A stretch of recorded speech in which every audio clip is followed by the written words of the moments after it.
Okay. I'm going to call to order the regularly scheduled meeting for the Simsbury Planning Commission. Today is Tuesday, February 13th, 2018.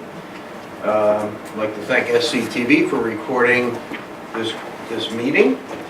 And if everyone would please rise and join me in reciting the Pledge of Allegiance.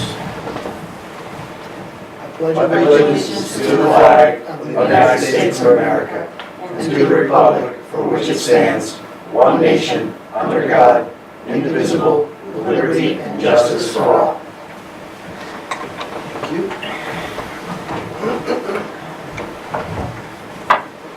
And I'll take the roll call. Holly Bem, Present.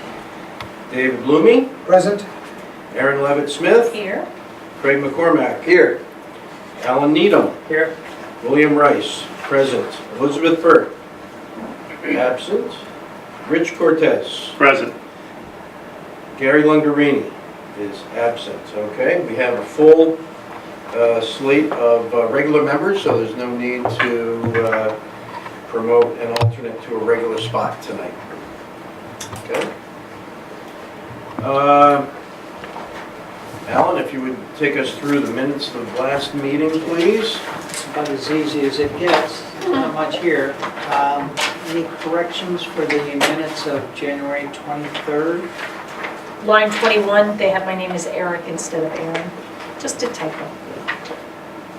It's not the first thing. They called you. Anything else on that page? Flip side? No comments from me. Okay, can we have a motion to approve the minutes for January 23rd as amended? I so move. Second. All in favor? Aye. So Holly made the motion. Dave seconded. Thank you, Mr. Chairman. And could you just call the vote again, please, Alan? Can we vote to adopt the minutes as amended for January 23rd? All in favor? Aye. Opposed? Very good. All right. Just the agendas.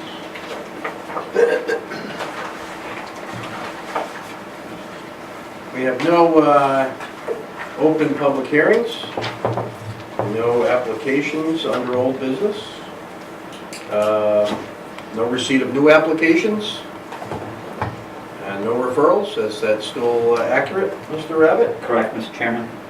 Thank you. Then we'll move on to item 6, under General Commission Business, a presentation by Tom Roy, Director of Public Works, regarding East Weetog Street drainage improvements.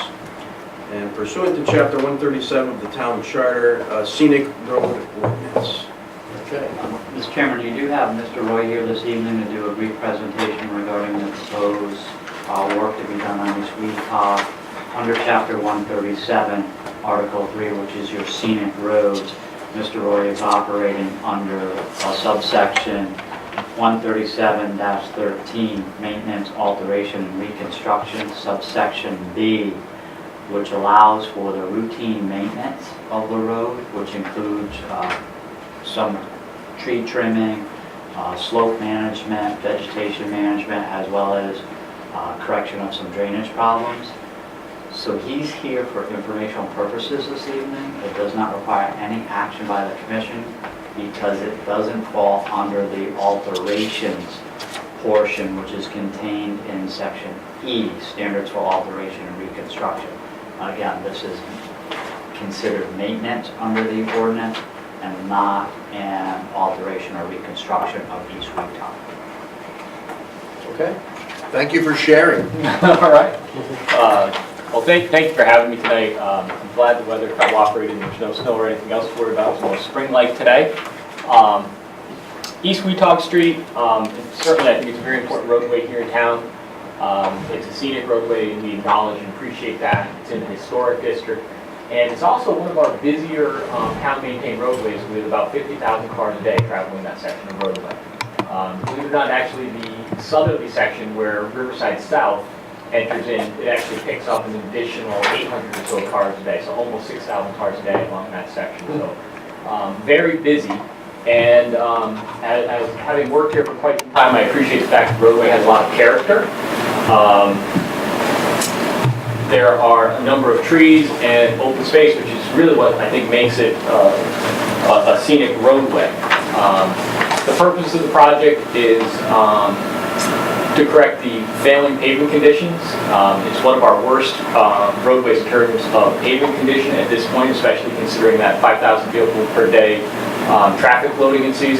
We have a number of poor drainage sections that result in both puddles, which can be very hazardous, and this time of year we also see ice issues. One of the things that you'll see if you travel that road frequently is we have ice that's coming out of the steep bank, essentially coming off of the mountain, and it comes out of the groundwater at daylight, hits the roadway on a cold day and freezes. Well, more water comes along, it's pushed out farther into that roadway by the ice that preceded it, and it builds up as the day goes on and works its way farther and farther into the traffic lane. Certainly a condition that takes a lot of maintenance and poses some significant hazards to motorists. The other thing that's interesting about any roadway is the asphalt is only as good as the drainage. If you do not have good drainage and we pave a roadway, you're not going to get the life of that roadway that you should. You're in many ways, you're not utilizing town funds properly. So good drainage equals good roadways, and it's certainly something that we take a lot of pride in our work here. Project limits, this is specifically for the paving. We're basically going to go from Talcott Mountain Road along East Weetog Street to Carey's Plain Road, which is at the end of Riverside North. It's a fairly significant paving project, and again, if you travel that way, you certainly do realize it is in need.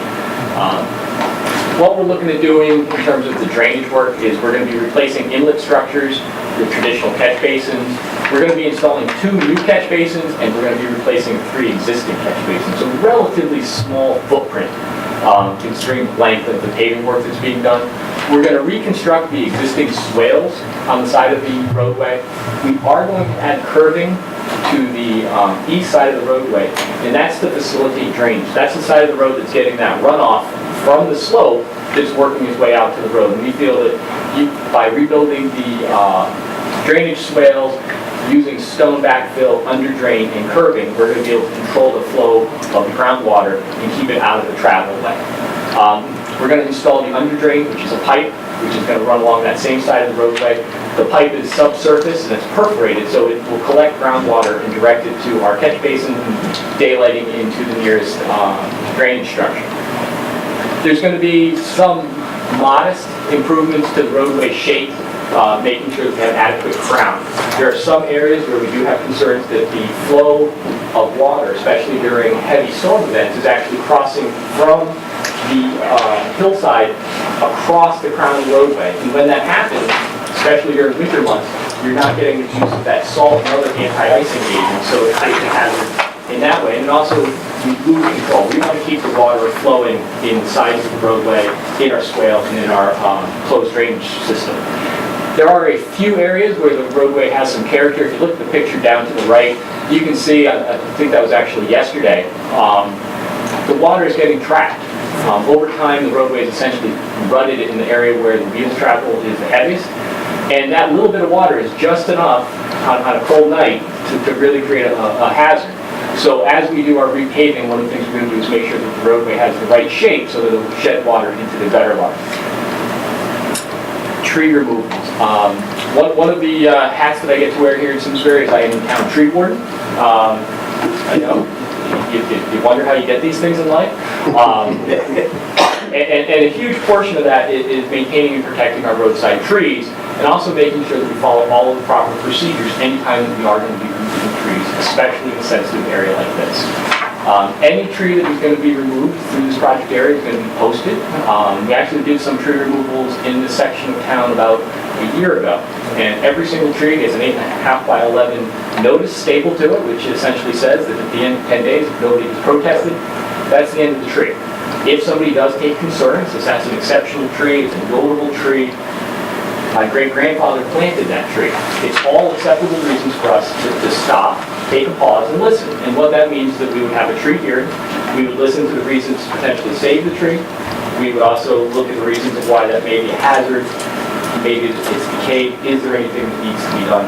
And again, we want to make sure that we make an informed decision and give people adequate notice before we go and remove trees. Our goal on this project is not to change the character of that roadway. We do not want to build the East Side Highway. We want to just simply make sure that East Weetah Street stays in a good condition of repair. Good. Tom, will you go back to the, Sure. the slide that shows the extent? Yeah. This one right here. Okay, so, Can I ask you a question in your job as tree warden, Sure. but immediately adjacent to this area where your line of, your colored East Weetah Street ends into Terry's Plains Road? Yeah. Right in that intersection, there are some trees that look like the branches are going to come in, you know, any day now. There's going to be an ice storm and they're going to decapitate the motorists. So as I've just learned you're the tree warden, does anyone review the safety of these big overhanging branches? I would tell you that we do. A couple ways that things get reviewed. First thing, we take every call we get from a resident serious and we make sure that we send somebody out to look at it. The other thing we do is all of our plow drivers have a basic understanding of trees and tree work. And from time to time, through their plowing, right, as you may know, they go down the same streets over and over and over. They'll simply write a note and we'll work it up through the chain of command to make sure that it does get a good look at it. Myself and our highway superintendent, which are both certified tree wardens, we drive around this town more than you want to know. And so we are looking. It's right there at the very base of Yeah, and I will tell you, I know that right in that area, basically where the T is in Terry's Plain, I know there has been one tree that we've been kind of keeping an eye on. Okay, that's the one. And this is actually a great time of year because this, on weeks like this, where the weather cooperates, is when we do most of our tree work. It's a good time of year, and in between snowstorms, that's really the focus of our work. I have a question, Tom. Sure. When you cut down a tree, what about the stump? Because there's two stumps I notice all the time, they're right next to the pavement. There's one on Hot Meadow Street, and there's one just north of where we're talking about here by Art House's house. Art House's house, I know exactly the one you're talking about. Generally, when we remove trees along the roadside, as long as they're not creating a traffic issue or another hazard, we cut them as low as we can with a chainsaw and leave the stump. In this area here, especially on that hillside, we are going to leave all of the stumps. One of our critical concerns is that is a steep slope, which would be difficult, if not nearly impossible, to recreate. And it's held there by all of that vegetation. So we are going to be very careful that as we install that drainage, we do not want to disturb that steep slope because we would be chasing it beyond our roadway limits. And it would leave a heavy footprint, which is not what we're looking to do. But if it does get too close to the roadway, we will go and do stump ground. You'll see it, don't you? Yeah. I think that was one of the ones we cut down, like I said, about a year ago. When we were out doing the preliminary plans here, it was everywhere you looked, there was another tree. I have a paving question. Okay. Sometimes when some of the wider roads are paved, like Route 10, which I know is not your problem, Yep. they seem to pave with a seam down the road, and I noticed that's right where it's deteriorating. Is that not desirable, especially on Route 10? It's getting chewed up all along that seam. You just hit my favorite pet peeve. When the paving box goes down the roadway, they'll put down roughly 2 inches of asphalt. And when they do that first side of the roadway, they run it out and the rollers come in behind and compact it. And that 2 inches will usually go down to about 1.5 inches. Dense, hard asphalt. As they make their way all the way up the street, they now turn around and come back and do the other side.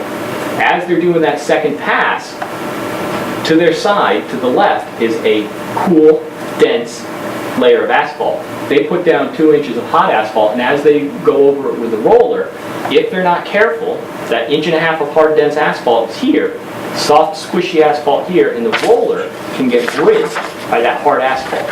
And they don't get enough compaction right in that joint. So it doesn't melt. Right, and what always happens is the guys doing it want, when they're done, have it really smooth and look pretty. The best joints actually don't look good when they're done, because you actually want to overfill that asphalt joint so that it will get that compaction, because the compaction is what makes the roadway last. So it's an artifact, it's not a part. It is a focus on detail, and with our paving, Kevin Clemens, who's our highway superintendent, spent 26 years at Simscroft. We were fortunate to get him, and he is right there every day they're paving. And it's one of the many things that I think we do a really good job on, is looking at the details. What is your timing, what is your proposed timing for this particular work? We're looking to get this one going probably with the drainage work in May of this year. We want to stay out of April, hopefully let things dry up a little bit, and then get going so that we can pave it this construction season. And with 6,000 or so cars going by a day, what are your thoughts in terms of, are you just going to go single lane, and what are your thoughts on traffic? Yeah, I think here we have a fortunate balance in that we have the ability, we usually do restrict all of our construction, at least during the commuting hours, to keeping at least one lane open. What we may do is allow them after, let's say, 9 o'clock in the morning, they may be able to close that section of East Weetach Street to any through traffic. It would force traffic onto Riverside, and I'm sure one of the things that we would do is coordinate very closely with the police to make sure that as these cars are sent down Riverside, they ease off that pedal on the right just a little bit, give those residents the level of respect they need. We work very, very closely with the police on all of our roadway projects. This past summer, when we did Nod Road, for example, we worked very closely with both Avon and Simsbury Police to make sure that went well. So. The trees that you're proposing to take down have been identified as, you said, dead or exposed roots, so you're taking them down to prevent, uprooting or falling over, that kind of thing. So, but who's made the decision? Have you and the Public Works? I mean, how have they been tagged? Okay. Yeah. The tree would. Oh, the tree warden, that's true. I switch hats, I talk to myself, it's great. But you've identified... We've identified a number of trees out there, and we will take a much closer look when we actually do the posting. And usually, again, it's rarely that just me or usually it's at least two of us. And there's a little bit of a, you gain a level of skill. You got to really take a minute and look around. And, the thing that scares us is when from the road the tree looks great, and all of a sudden you get around the backside and you see, a terrible cavity. We, if anything, we're always going to side on safety if it looks like a tree coming into the road. Okay. Any other questions, comments from the commissioners? Do I get to it at this point, since I'm not seated? Sure. I wouldn't say anything. Again, We're not it's not an deliberating. action item. Yeah. Go ahead, Rich. All right, so my question is, on the side that's going to have the curb on it, how do you make sure that that doesn't get all populated with debris and, seedlings and all that kind of stuff to prevent the water from getting into the drainage portion of it? The proposal we're going to have, it's going to be stone behind the curbing, and we do expect, and we're kind of anticipating that it's going to get some level of leaf litter and such, but the stone is open enough that we feel very comfortable that it's still going to get infiltration. As soon as it doesn't get infiltration, we saw it either puddling in that area, as if enough soil had developed, or if we saw it spilling over the curb and getting into the roadway, simple shovel, scrape it down, clean it up, and we'd be back in business for another couple of years. So there's somebody actually monitoring that from time to time? Again, the same guys plowing the road are instructed and trained to keep an eye on this. Thank you. Okay, last chance. Yes, I had a question for actually Jamie. Jamie, when we first opened this segment of the meeting, you made a distinction about what Tom's group is planning as not necessarily modification. I don't know the terminology, but basically made it clear that this is kind of more of as an advisory review as opposed to looking for. So could you help me understand the distinction between because it sounds like there's some, I won't say serious non-modifications, but significant amount of work that's going to happen here. So Yeah, if I may, Mr. Chairman, I'll just take a moment. I'm going to read that section B, which will Sure. potentially bring some clarity.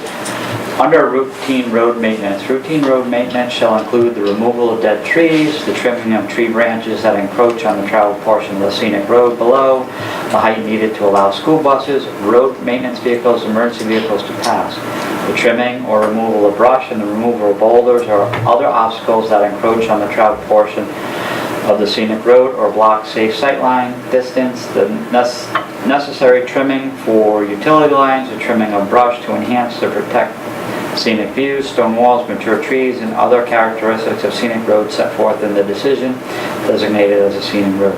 The correction of drainage problems, provided that such measure will not otherwise be considered alteration or improvements, the re-graveling of a scenic road having gravel surfaces, the resurfacing, restoration, and repair of existing paved road surfaces.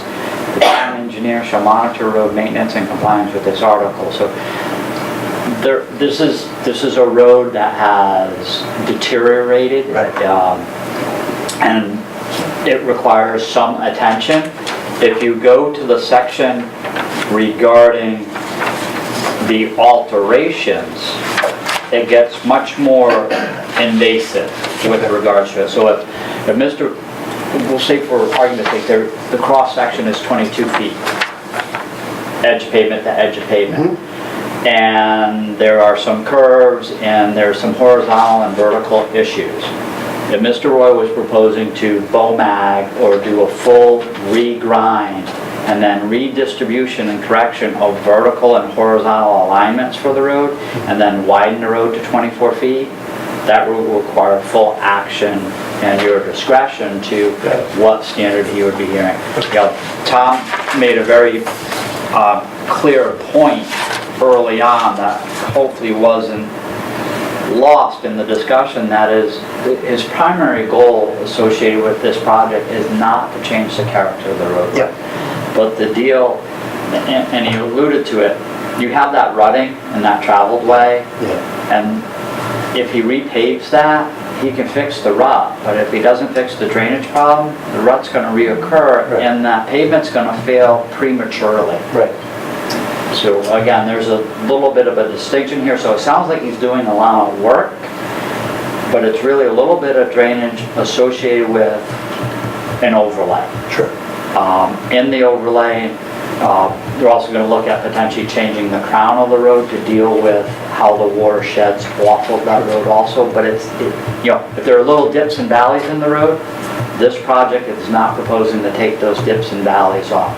If there's a little bit of curvature, they're not proposing to straighten the road in any manner. Sure. If we were to look at this strictly, if I put on just my engineer hat, not that tree warden hat, and you looked at this in terms of a modern roadway design, this doesn't fit the criteria. Everything on here is effectively grandfathered in. And if you were looking to make it meet modern standards, you would have to flatten out the hills so you'd have adequate sight lines, and you'd have to straighten it out, and you'd lose all the character. Right. So again, this is a very soft touch over a significant stretch of the roadway. Got it. Thanks. And just to make it clear, Jamie, you were reading from Town Code Scenic Road Ordinance. Yeah, from the section 13711, which is the designation criteria, which follows through with 13712 and goes to 13713, which is maintenance, alteration, and reconstruction. And item B details what's acceptable as routine road maintenance. Thank you. I wasn't looking to challenge whether that was routine or something more. I just was looking for more education for my own benefit. No, it's, we do this more often than you as a planning commission, so Mr. we Blooming? have a good understanding. Is this resurfacing, if you will, on your planned resurfacing plan, or is this not an emergency, but something that you had to accelerate to be able to because of the drainage problems? No, if anything, we probably would have liked to have gotten to this project last year, but due to the extent of the drainage work and the fact that we're going to go to an outside contractor to do this work, we wanted to save this paving project for this coming construction season. So that way we can have the drainage work constructed, like I said, early spring, and then we'll probably do the paving work in August or September. As part of the regular repaving. Yep. Good. Answer your question, I David? did, thank you. We're very tight on paving all of a sudden. Okay, I think we have no further questions. Thank you very much. All right, thank you. Thank you, Tom. Thank you. Okay, I think we have a little bit of correspondence. I believe all the commissioners received call it an invitation to the Connecticut Federation of Planning and Zoning Agencies. I've not attended one of these in the past, but Mr. Abbott, do you have any further information? With regard to it, it's the Connecticut Association of Zoning Enforcement Officers holds their annual meeting, so it's really a code. All of our code officials in the state of Connecticut have a fraternal organization that they're members of. This is their annual meeting. It has, for as long as I can remember, some 30 years, been held at the AquaTurf, which is closer for you in Simsbury than it used to be for me in eastern Connecticut. Our staff will be attending that. That is their plan right now. It is well attended. They always have an educational portion of that. I believe it's, without looking at it again, it's from Halloran and turning from Halloran and Sage is doing a presentation. I think it's Dr. Donald J. Polis. Oh, he is a land use planner, sorry. Yep. Who also works for Gorman and George, who is a real estate investment and development company, as well as real estate sales and listing and management. Donald is fairly well known in the planning field. He has worked, he's done a lot of analysis on land use and land use values, including vacancy rates. He did one of his PhD dissertations on West Hartford, where he looked at what everyone perceives as the success of West Hartford and tracked the vacancy rate, and came to some interesting conclusions that although West Hartford has a strong central core of businesses, there is a substantial amount of vacancy within that downtown that is, whether it's volatile or changing, it is part of the component of that downtown. That everyone looks at it as the model, as a stable, solid downtown, but there is change. Similar to Simsbury, people look at Simsbury's downtown as very stable, but there is probably 10% of that stability that is always in flux. Hazards of small business. And again, it is very difficult in today's economy to compete on the small business framework with the internet in some aspects. Donald Poland's well-spoken, and again, there's usually a strong educational component to it, so it's not just a lunch and awards ceremony, there is that strong educational component to it. If my night frees up, I will try to attend also. So it's Is that a regular, one of our regular It's scheduled a meetings? Thursday night. What's What this day? Tuesday? Thursday, March 22nd. Oh, Starts at 5 o'clock. sorry. We have to RSVP by the meeting. Yeah, do it to Bill. I've delegated that. If you let us know in the next few days, I'm sure we can accommodate you. We do have the resources within our budget for educational funds to send commission members to this event. So will Carrie combine everyone's names, whoever's interested in going, Yes. put one registration form in? Yes, Okay. and You've never been, Bill, you said? I've not been to this, no. Have you been? Well, we're all, so it's all new for all of us. Except but a few of you, it was the first time you attended Wesleyan for the all-day session. I think there was a lot of benefit for that. Yeah. And that'll be coming up next March also. That runs on the 2-year cycle. Right, so I guess anyone who has interest, I just looked at my calendar and I'm not available to go that night, but I would encourage you, if you have an interest, to send a note to Carrie and, copy Jamie and me, please, just so we'll have an idea. Who's got the interest? I did respond to the email, and I indicated that I can and would like to go. And Jamie, you said there are funds available? Yes. Okay, Can nice. we respond tonight and save ourselves the email? If you're prepared to If you're do ready that. to commit Let's tonight. go. So Holly, David, Holly, Alan, you were a yes? And I'm a yes. Alan and Aaron? Yep, I'll go back. And if Craig, is that? I'm not available, unfortunately. I'd like to go, but tied up that night. Sure. So that is Such a good everyone, and we'll send a reminder email out Yep, We to could, Gary and Elizabeth. right, yep. And if schedules change, Craig or Bill, if your schedule would change, let us know, and there's a good chance we could get you a spot. Okay, great. So again, just going back, David, Holly, Alan, Aaron, and Richard. We will Very take good. care of that. Any other correspondence or anything you need to share with us, Mr. Rabbit? No, we're still distributing POCDs to commissions. There have been a few absences at those meetings, so we're still, I wouldn't want to say we have full distribution to all the land use commissions. We're probably 5 or 6 away from being able to say that. We have another 90 or so copies available in our office. If Good. anybody knows anyone who would be interested in having a copy. They do need to last the how next about 10 the years. the future, the Only- future planning We only commission members? we only can hand out 10 a year. Mr. Payne They're a has great Valentine gift, I think. Or not. David, Mr. Payne gave me a good suggestion, I could give one to anyone. Whoa. Yeah, she might give it back in Save you the different shopping. format. Should give it back. I just say Mr. Payne recommended this as a good gift That's idea. right.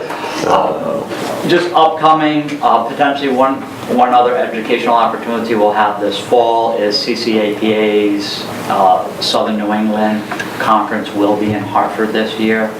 It's not as cost effective as the AquaTurf program with the Zoning Enforcement Officers Federation, but there may be opportunity for a few of you to attend. And that is in October of this year. It's Wednesday, Thursday, Friday in Hartford. As more information comes out, yeah, it is a commitment with the number of days also is the price. It's in the $250 range. So we have some funds available. I don't know if I don't think I have the funds to send everyone. But again, I think if everyone was interested in going, I would approach that subject matter with the town manager's office. Okay, and Jamie and I were speaking about upcoming meetings. No applications are forecasted in the near future. So tentatively, we're going to cancel the 2/27 meeting, which would be our next meeting. Okay, unless something comes up, so please keep an eye on the town email or however you receive those notices. And then we would plan for sure to have a meeting on 3/13, whether we have applications or any other business or not, but we'll have another workshop. Okay. I will continue, I would plan on continuing the discussion on policies, procedures, as well as, Didn't do the quiz. I think Aaron has suggested we do some more map reading. And again, what we could do is I could get some prints of subdivisions from other municipalities I've been involved in, and we could walk through those. And almost, my goal would be, and I've done this before, if I can get 4 sets of a small 4 or 5 lot subdivision, distribute them, develop a list of questions, and if you work in groups of 2, you have to go through the plans and find things. I would do that after I taught you a little bit about what you're looking for. But that would give me a good feedback as well as yourself. So are you understanding what we're trying to teach you? That'd be good. Excellent. Okay. Commissioners, any comments, questions? Otherwise, I would entertain a motion to adjourn the meeting. So moved? Second? Motion made by Craig and seconded by Dave. All in favor of Lamenting. adjourning the meeting, please say aye. Aye. Any opposed? Motion carries. Meeting is adjourned. Thanks, Mike. Funding for Simsbury Community Television is provided in part by contributions from viewers like you. Thank you.